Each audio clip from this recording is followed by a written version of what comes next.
Hello student, स्वागत है एक बार फिर से आपका अपने यूट्यूब चैनल टारगेट सेमेस्टर में। आज हम लोग कवर करने वाले हैं प्री मिडेवल हिस्ट्री। ठीक है ना। देखिए, मिडेवल हिस्ट्री के भी मोस्टली दो पार्ट्स हैं जिसमें हम लोग प्री मिडेवल हिस्ट्री को कवर करने वाले हैं। ठीक है।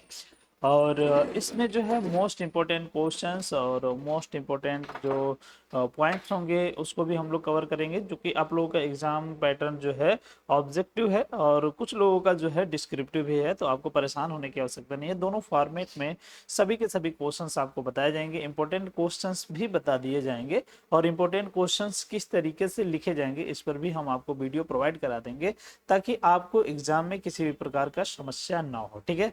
जल्दी से व्हाट्सएप ग्रुप, टेलीग्राम ग्रुप को ज्वाइन कर लीजिए और टारगेट गुरुकुल ऐप को डाउनलोड कर लीजिए, क्योंकि वहां पे बहुत ही कम प्राइस पे, बहुत ही लो प्राइस पे सारथी नाम का बैच आपको प्रोवाइड करा दिया जाएगा, जिसमें कंप्लीट पैकअप होगा। कहने का मतलब यह है कि उसमें जो फीचर्स होंगे वो पर्सनल मेंटरशिप होगा। ठीक है। और साथ ही साथ जो है आपका जितने भी ऑब्जेक्टिव फॉर्मेट में क्वेश्चन होंगे या फिर जितने भी डिस्क्रिप्टिव फॉर्मेट में क्वेश्चन होंगे सभी के सभी आपको प्रोवाइड करा दिए जाएंगे। और साथ ही साथ आपको वो वीडियोस भी प्रोवाइड करा दी जाएगी किस तरीके से आपको एग्जाम में अपनी कॉपियां लिखना है, ताकि ज़्यादा से ज़्यादा नंबर्स आप प्राप्त कर सकें।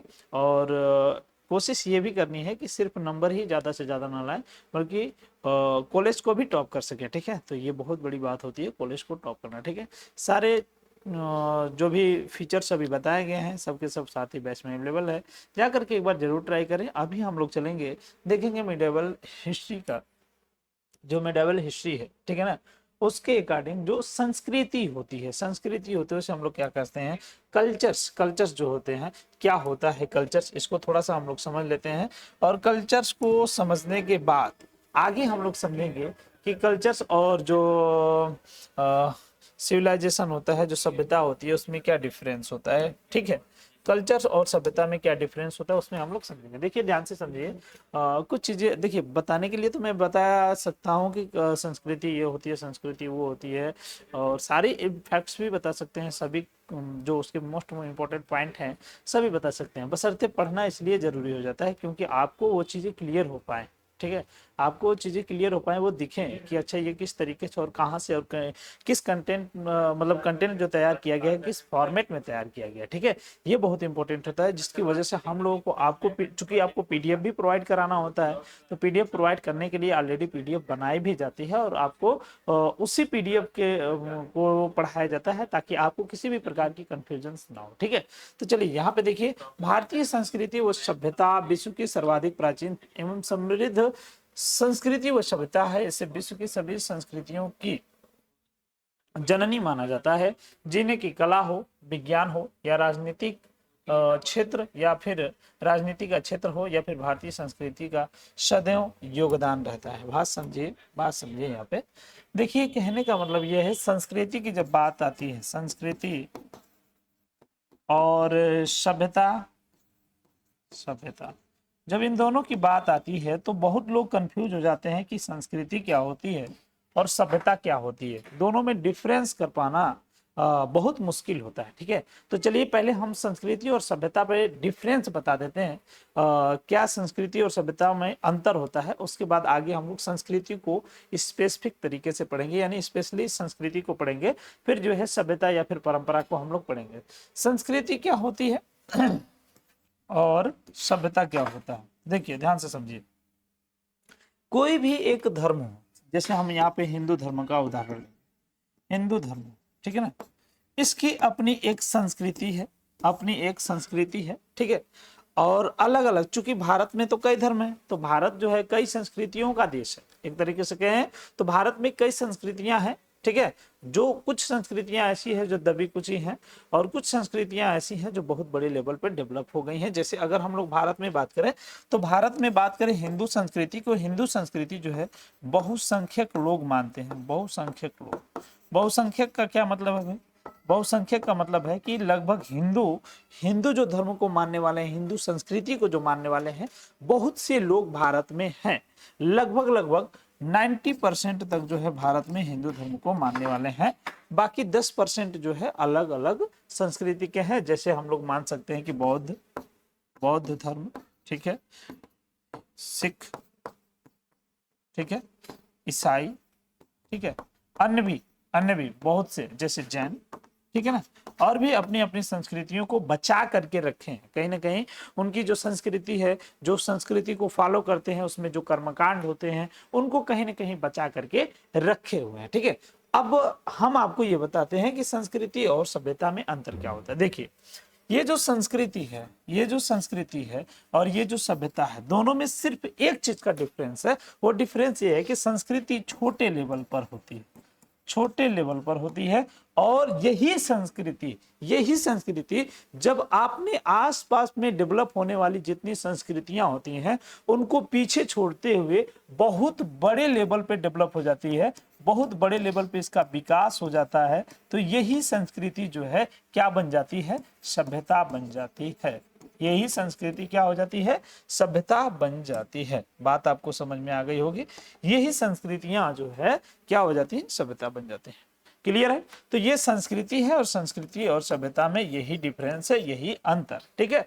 अब हम लोग आगे समझते हैं कि भारत की जो संस्कृति रही वो किस तरीके की संस्कृति है और भारत की संस्कृति का विदेश की संस्कृति से क्या लेना देना है।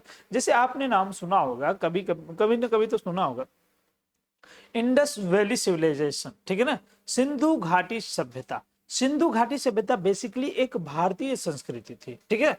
भारतीय संस्कृति में क्यों कह रहा हूं, क्योंकि वो कहीं ना कहीं भारत की ही भारत में जो बहने वाली सिंधु नदी थी उसके पास में डेवलप हुई थी, ठीक है। और जब उसके पास में ये संस्कृति डेवलप हुई थी तो अपने आसपास में बहुत सी आपने संस्कृतियों का नाम सुना होगा जो सिंधु घाटी सभ्यता में कंप्लीटली समाहित हो गई है, ठीक है।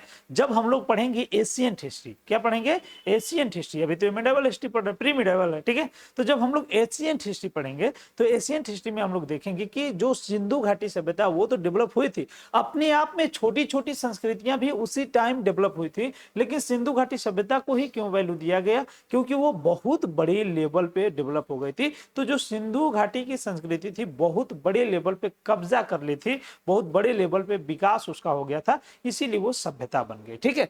तो आपने समझ तो लिया होगा। अब यहाँ पे देखिए, भारतीय संस्कृति व सभ्यता विश्व की सर्वाधिक प्राचीन एवं समृद्ध संस्कृति व सभ्यता है। इससे विश्व की सभी संस्कृतियों की जननी माना जाता है, ठीक है। इससे विश्व की सभी संस्कृतियों की जननी माना जाता है, ठीक है ना। यानी कि ऐसा माना जाता है कि अन्य जो संस्कृतियां हैं, अन्य जो कल्चर्स हैं, उनका जो डेवलपमेंट हुआ है वो भारत की कल्चर से ही डेवलप हुआ है। जीने की कला हो, विज्ञान हो या राजनीतिक क्षेत्र हो, भारतीय संस्कृति का सदैव ही विशेष महत्व रहा है। चाहे वो जीने की कला हो, चाहे वो विज्ञान हो, चाहे वो राजनीति का क्षेत्र हो, सब में कहीं ना कहीं भारत का अपना एक स्पेसिफिक जो कल्चर है उससे महत्वपूर्ण योगदान दिया गया है। बात समझ में आई? विदेशों में या फिर कह सकते हैं पूरे विश्व में अन्य देशों की संस्कृतियां तो समय की धारा के साथ साथ नष्ट होती रही, किंतु भारत की संस्कृति व सभ्यता आदिकाल से अपने परंपरागत अस्तित्व के साथ अजर अमर बनी रही। जैसे वैदिक सभ्यता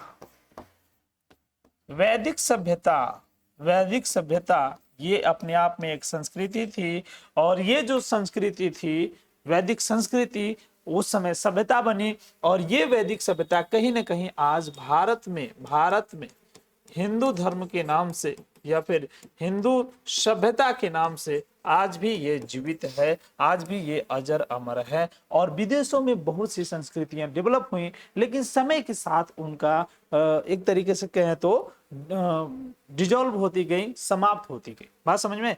एक संस्कृति डेवलप हुई फिर समाप्त हो गई, फिर दूसरी संस्कृति डेवलप हुई समाप्त हो गई। लेकिन जो वैदिक काल में ये संस्कृति डेवलप हुई, देखिए पहले जो वैदिक काल को ही पहली संस्कृति माना जाता था या पहली सभ्यता माना जाता था। कब तक? 1921 के पहले। 1921 के पहले सिंधु घाटी सभ्यता का कोई प्रमाण देखने को नहीं मिला था, ठीक है। लेकिन जब 1921 में सिंधु घाटी सभ्यता का प्रमाण देखने को मिला, तब जाकर के माना गया कि सिंधु घाटी सभ्यता जो है, ये जो वैदिक सभ्यता है, इससे पहले एकमात्र भारत में डेवलप हुई सभ्यता थी। और ये जो सिंधु घाटी सभ्यता थी ना, ये जो सिंधु घाटी सभ्यता थी, ये शहरी सभ्यता थी। कैसी सभ्यता थी भाई? शहरी सभ्यता थी, शहरी।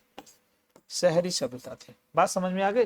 तो ये संस्कृति और सभ्यता में अंतर होता है, और भारत की जो सभ्यता है किस तरीके से डेवलप रही और आज भी उसका क्या अस्तित्व है आपने देखा। ठीक है, चलिए आगे समझिए। इंग्लिश में भी देख लेते हैं। Indian culture and civilization is the most ancient and rich cultures and civilization, यानी कि ये एशियंट है और रिच कल्चर्स है, ठीक है ना, in and civilization of the worlds, यानी कि पूरे वर्ल्ड्स में ये रिच और एशियंट सिविलाइजेशंस है। It is consider the mothers of all cultures, इसे मदर्स ऑफ ऑल कल्चर के नाम से भी कंसीडर किया जाता है। ऑब्जेक्टिव क्वेश्चन में ये क्वेश्चन बन सकता है कि who is the mother of all cultures, ठीक है, whose cultures is the mother of all cultures, मतलब कौन सी ऐसी संस्कृति है जो पूरी संस्कृतियों की जननी के रूप में जानी जाती है, तो ये इंडियन कल्चर हो जाएगा of the words. Whether it is the arts, यानी कि आर्ट्स ऑफ द लिविंग, यानी कि जो जीने की कला है, साइंस और the field of the politics, जो पॉलिटिक्स के फील्ड है उसमें भी अपनी भूमिका अदा की है। Indian cultures has always had special place, ठीक है ना। The cultures of the other countries has been destroyed, यानी कि अदर कल्चर्स डिस्ट्रॉय हो गए, but the passes of the time के पासेस के साथ साथ वो डिस्ट्रॉय होते चले गए, but Indian cultures and civilization India has the remained immoral, ठीक है ना, immortal with the traditional and existence since Asian time, यानी कि एशियन टाइम से ही वो एक तरीके से हुई और आज भी वो क्या है, आज भी वो इमोर्टल, यानी कि वो आज भी अजर और अमर है। बात समझ में आ गई। तो ये चीजें, ठीक है। चलिए आगे हम लोग समझते हैं संस्कृति शब्द का क्या अर्थ होता है। संस्कृति शब्द का अर्थ समझना बहुत ही जरूरी है, ध्यान से समझिए। संस्कृति किसी देश, जाति और समुदाय की आत्मा होती है। संस्कृति से ही देश, जाति और समुदाय के उन समस्त संस्कारों का बोध होता है जिनके सहारे वो अपने आदर्शों, जीवन मूल्यों आदि का निर्धारण करते हैं। अब यहाँ पे एक चीज समझिए, जो संस्कृति होती है स्पेसिफिक किसी देश में हो सकती है, किसी जाति में हो सकती है, किसी समुदाय में होती है, ठीक है।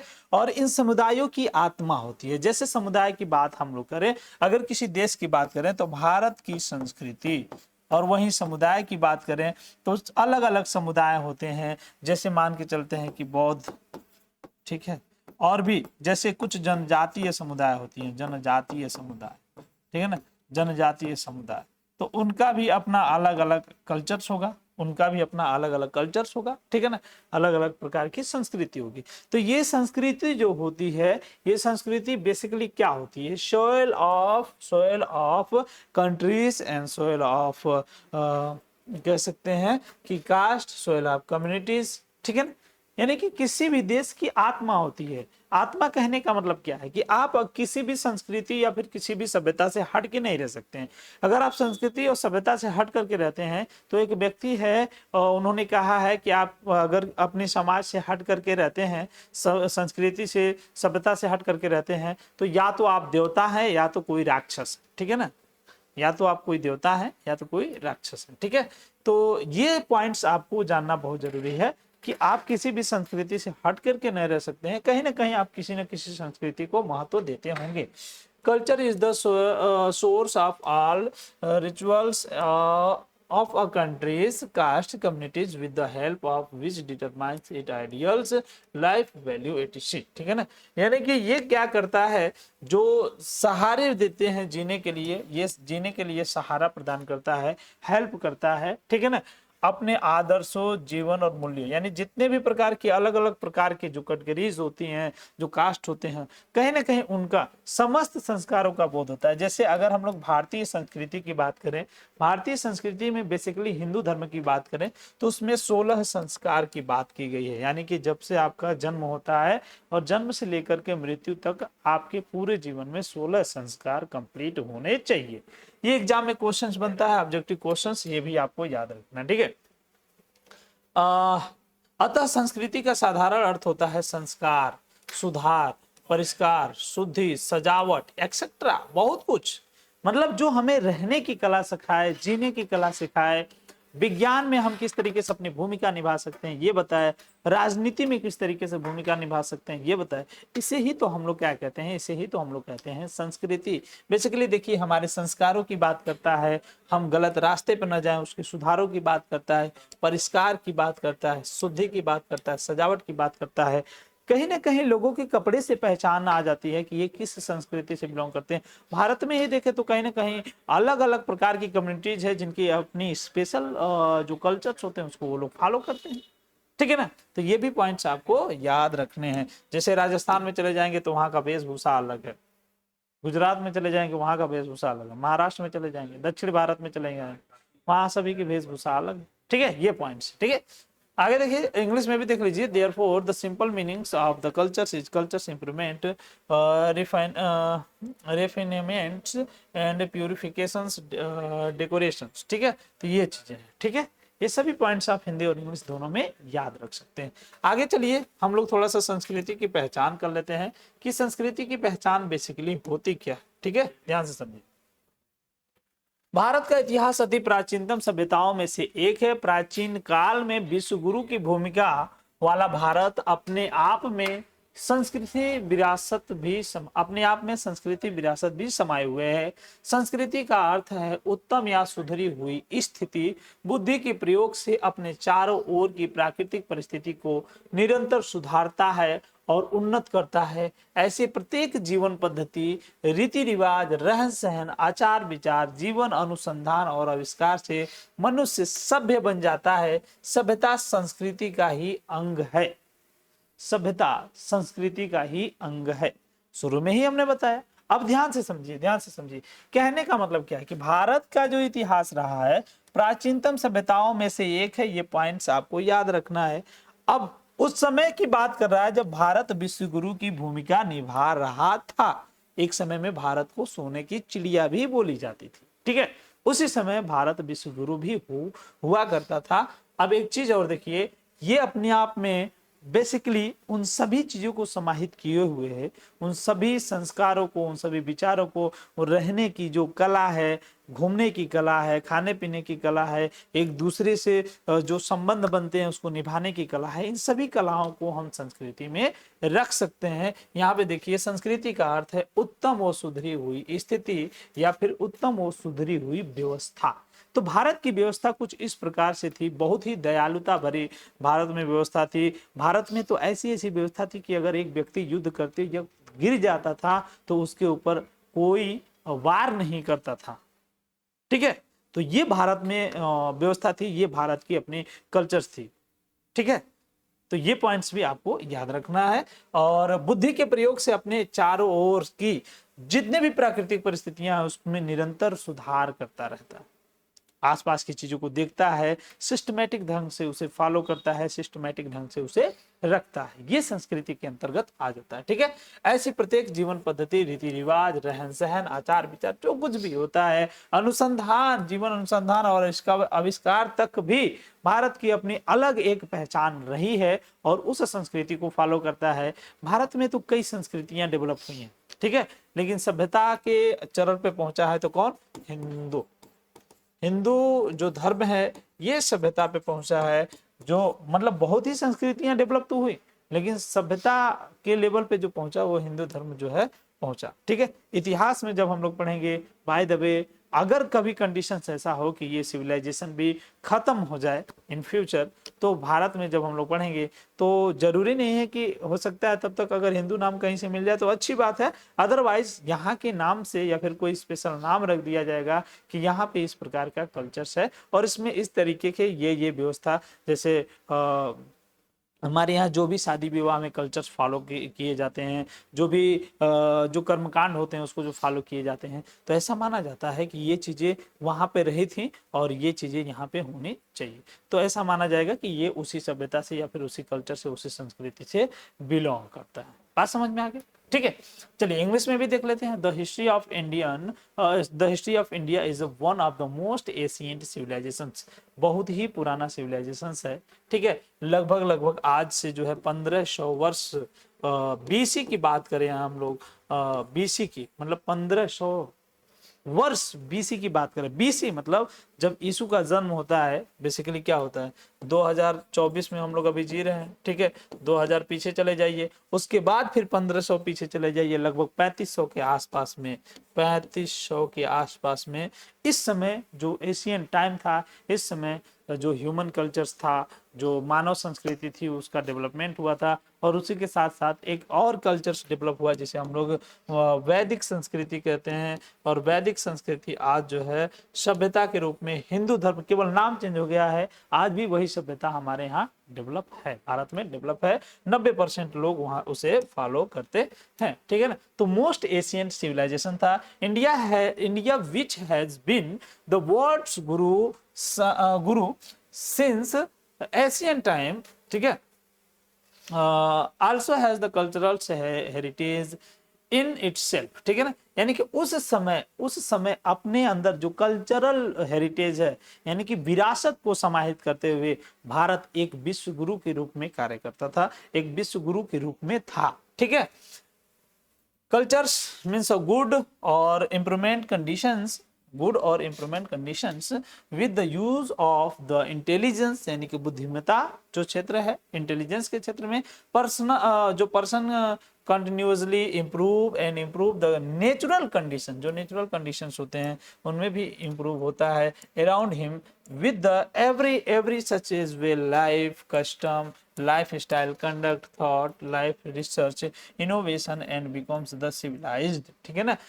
it is form civilization is the parts of the cultures, ये तो ऑलरेडी हमने आपको बता दिया था, ठीक है ना, कि जो सिविलाइजेशंस होता है वो पार्ट्स ऑफ द कल्चर्स होता है। वही सिविलाइजेशंस जो होते हैं छोटे रूप में होते, सॉरी कल्चर्स जो होते हैं छोटे रूप में होते हैं, यही जब बहुत बड़े लेवल पे हो जाते हैं तो यही क्या हो जाता है, यही सिविलाइजेशन में चेंज हो जाता है, मतलब सिविलाइजेशन में बदल जाते हैं, ठीक है। यहाँ तक की बात लगता है कि मुझे आपको क्लियर हो चुकी है। चलिए आगे बढ़ जाते हैं। देखिए भारतीय प्राचीन संस्कृति का स्वरूप, यानी कि जब ये प्राचीन संस्कृति यानी कि Asian form of Indian culture जब ये प्राचीन समय में था, कब था, प्राचीन समय में, तो इसका स्वरूप उस समय कैसे था और आज वर्तमान समय में, ये दो चीज पढ़ेंगे।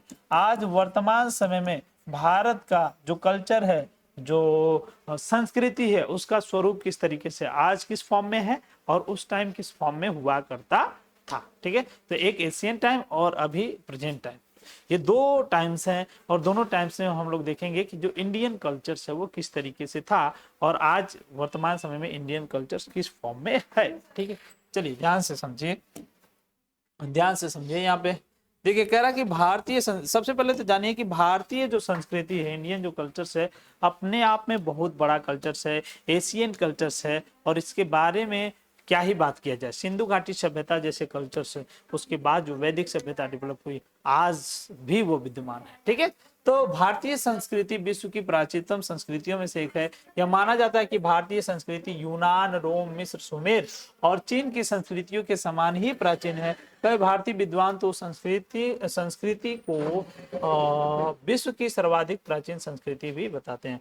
जो भारतीय संस्कृति है उसको सबसे प्राचीन मानते हैं, जो ग्रीस थी, जो सुमेर थी, जो रोमन साम्राज्य था, इन सभी संस्कृतियों से भी बहुत पुराना माना जाता है। ध्यान से देखिए, जो रोम था, जो यूनान था, जो रोम था, जो मिस्र था, जो सुमेर था, साथ ही साथ चीन की संस्कृति को भी मान लीजिए, चीनी संस्कृति भी उसी समय लगभग डेवलप हो रही थी और डेवलप हुई थी, तो इस संस्कृति को भी मान लीजिए, ठीक है। आगे देखिए जो प्राचीन संस्कृति है उसका स्वरूप कैसा है, इसको थोड़ा सा हम लोग समझते हैं। यहाँ पे इंग्लिश में देख लीजिए, Indian culture is one of the oldest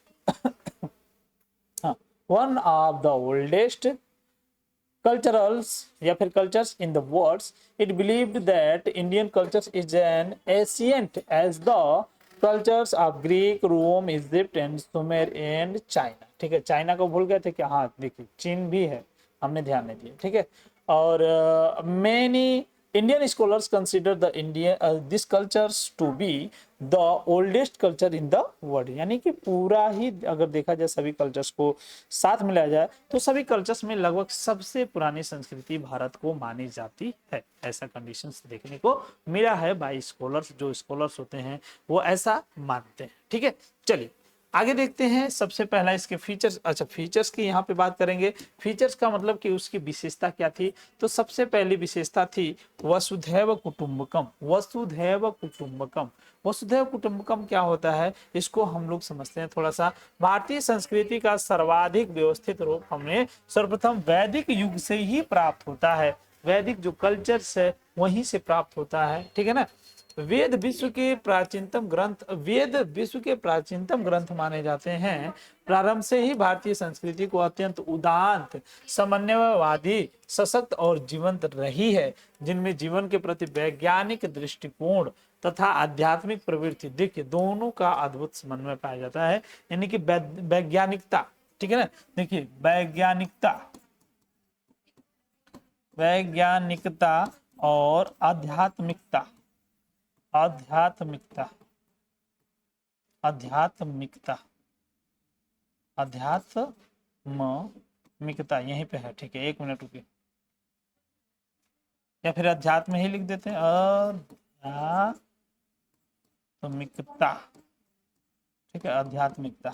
इन दोनों का समन्वय देखने को मिला है, क्योंकि जो कणाद ऋषि हैं, कणाद ऋषि, ठीक है ना कहीं इन्होंने गणित को प्रमोट करने का कार्य किया था। कहीं ना कहीं हमारे जो पुराने ग्रंथ हैं उनमें गणित भी देखने को मिलता है, साइंस भी देखने को मिलता है। हमारी संस्कृति में ये सब के सब कहीं ना कहीं डेवलप हुए हैं, ठीक है। तो ये पॉइंट्स आपको याद रखना है कि जो आध्यात्मिकता का विषय है, जो अध्यात्म का विषय है, जो दार्शनिकता का विषय है, वो दार्शनिकता के साथ साथ ही जो साइंस का विषय है, दोनों का जो समन्वयकारी रूप है, यानी कि दोनों को समन्वय करने पर जो हमारे पास जो कल्चर्स प्राप्त होता है, वही कल्चर्स हमारे भारत में उस समय विद्यमान थी, ठीक है। और आगे बढ़ते हैं, इंग्लिश में भी देख लेते हैं। we first get the most systematic form Indian cultures, यानी कि इंडियन कल्चर्स मोस्ट सिस्टमेटिक थी इन द वैदिक एरा में, ठीक है। वैदिक एरा में इंडियन कल्चर्स जो थी मोस्ट सिस्टमेटिक थी। सिस्टमेटिक के बारे में अभी हमने आपको बताया है, ठीक है।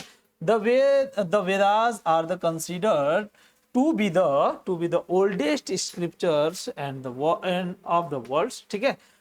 From very beginning, India cultures has been very noble and synthetic, strong and vibrant, in which wonderful coordinations of the scientific approach towards life and spiritual tendency is found। यानी कि जो हमारा एक तरीके से कह सकते हैं साइंटिफिक रूप से, और जो उस समय की कल्चर्स थी, ठीक है ना, कल्चर्स जस्ट लाइक जो स्पिरिचुअल टेंडेंसी थी, ये भी दोनों का मिला जुला रूप भारत में देखने को मिलता था उस टाइम, ठीक है। चलिए आगे देख लेते हैं। भारतीय विचारक आदिकाल से ही विश्व को, संपूर्ण विश्व को एक परिवार के रूप में मानते रहे हैं। इसका कारण उनका उदार दृष्टिकोण है। यानी कि भारत में देख सकते हैं, अभी हमने दयालुता की बात की थी, तो एक तरीके से उदार दृष्टिकोण देखने को मिला था। जो वेद है, वेद में एक कथन देखने को मिला था, कथन नहीं, एक टर्म्स देखने को मिला था, वसुधैव कुटुंबकम, ठीक है ना। वसुधैव कुटुंबकम, ये इसका मतलब क्या है कि पूरा विश्व एक तरीके से अपना परिवार है। यानी कि जो हमारे यहाँ ऋषि मुनि हुआ करते थे, संपूर्ण विश्व को अपना परिवार मान करके किसी भी कार्य को करते थे दोनों, ठीक है। तो ये भी पॉइंट्स आपको याद रखना है। आगे देख लेते हैं, Indian thinkers have been considering the whole world as one family since ancient time, ठीक है। यानी कि जो एशियन टाइम था उस टाइम भी पूरे विश्व को, जो होल वर्ल्ड होता था, उसे एक फैमिली की तरह ट्रीट करते थे। The reasons for this is their liberal outlook, ठीक है ना, ये उन लोगों का लिबरल आउटलुक था, यानी कि उदारवादी दृष्टिकोण था, ठीक है। हमारे विचारक उदार चरिता नाम तू वसुधैव कुटुंबकम के सिद्धांत में गहरी आस्था रही है। यानी जो हमारे विचारक हैं उनका उदार चरिता नाम तू वसुधैव कुटुंबकम, यानी कि वो कहा करते थे कि हमारा उदार चरित्र है, और उदार चरित्र के साथ साथ पूरा विश्व हमारा एक परिवार है, ठीक है, के सिद्धांत में गहरी आस्था रही है। वस्तुतः शारीरिक और मानसिक और आत्मिक शक्तियों के विकास शक्तियों का विकास ही संस्कृति की कसौटी है और इस कसौटी पर भारतीय संस्कृति पूर्ण रूप से उतरती है। Our thinkers have in the deep faith of the principles of the Vasudhaiva Kutumbakam. In fact, the developments of physical, mental and spirituals, ठीक है ना, powers in the criterions of cultures, Indian cultures passes this certainty completely, ठीक है। तो आगे हम लोग देख सकते हैं, ये भी पॉइंट्स आप लोगों का क्लियर है, ठीक है। आश्रम व्यवस्था क्या होती है, आश्रम व्यवस्था बताएंगे बाद में, फिलहाल ये पॉइंट्स हम लोगों ने देखा कि वसुधैव कुटुंबकम क्या है, ठीक है। यहाँ पे एक लाइन और है, प्राचीन भारत में शारीरिक विकास के लिए व्यायाम, यम नियम, प्राणायाम, आसन, ब्रह्मचर्य आदि के द्वारा शरीर को पुष्ट किया जाता था। और ये सारी चीजें देख सकते हैं आप लोग, व्यायाम, यम नियम, ये सब भारत में बहुत बड़ी चीज है। आज भी अगर इस चीज को फॉलो किया जाए तो हमारे लिए जो बॉडी है, जो हमारा शरीर है, वो उसके लिए बहुत ही बेनिफिशियल होता है। जस्ट मेंटली जो हम लोगों का एक तरीके से कह सकते हैं जो डिस्ट्रैक्शंस होता है, हमारा ध्यान भटकना होता है, उसको कंसंट्रेट करने में बहुत बड़ी भूमिका निभाता है, ठीक है। तो ये पॉइंट्स था, ये सब के सब पॉइंट्स जो है भारतीय संस्कृति में उस समय देखने को मिले थे, उस समय इसका वैसा ही स्वरूप था। तो आज के लिए सिर्फ इतना है, जल्दी से व्हाट्सएप ग्रुप, टेलीग्राम ग्रुप को ज्वाइन कर लीजिए और अभी तक आपने टारगेट गुरुकुल ऐप को डाउनलोड नहीं किया तो कर लीजिए। करने के बाद साथ ही बैच आपको प्रोवाइड करा दिया जाएगा बहुत ही लो प्राइस पे, ताकि आपको इधर उधर भटकने की आवश्यकता नहीं है, क्योंकि आ रहा है अभी त्योहारों का मौसम और त्योहारों के मौसम में आप कहीं भटक ना जाए, इसीलिए आपको एक फार्मूला दे दिया जा रहा है सारथी नामक बैच का, ठीक है। तो आज के लिए सिर्फ इतना ही, मिलते हैं नेक्स्ट वीडियो में और नेक्स्ट जोश और शक्ति के साथ करते हैं पढ़ाई, मिलते हैं।